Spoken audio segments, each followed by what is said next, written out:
Well, indeed, we are facing a major famine in the northeastern part of Africa currently, so these issues are right at the top of our daily existence.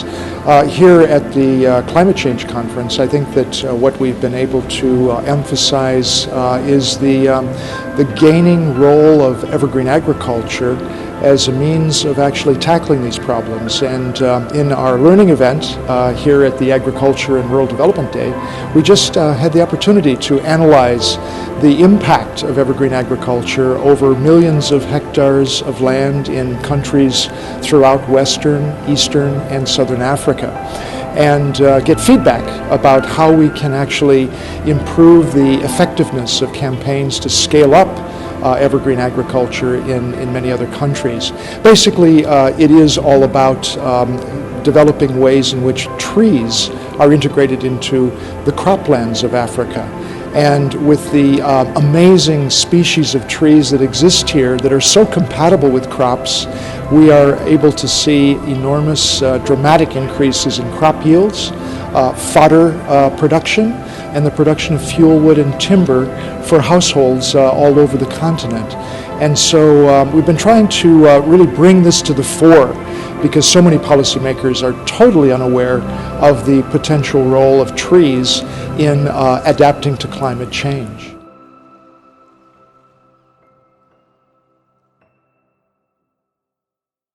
The role of agroforestry is being recognized as a tremendous fundamental part of what we see as the solutions for both adaptation and mitigation in Africa.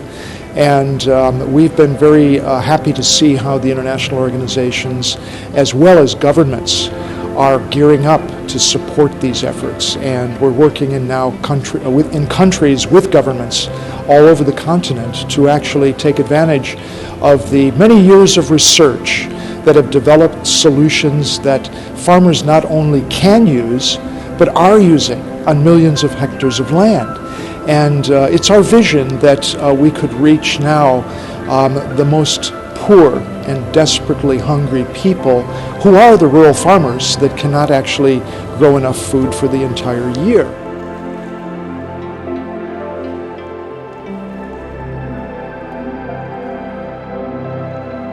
Well, RED has been limited in its discussions mainly to the conservation of forests and the re-forrestation of plantation forests.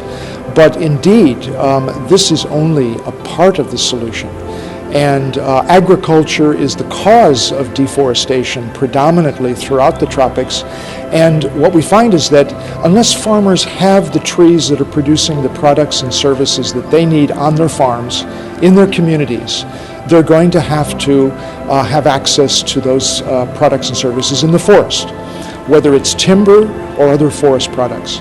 And so indeed, agroforestry, which is the growing of trees on farms for the benefit of farm households, is a major way of deflecting deforestation.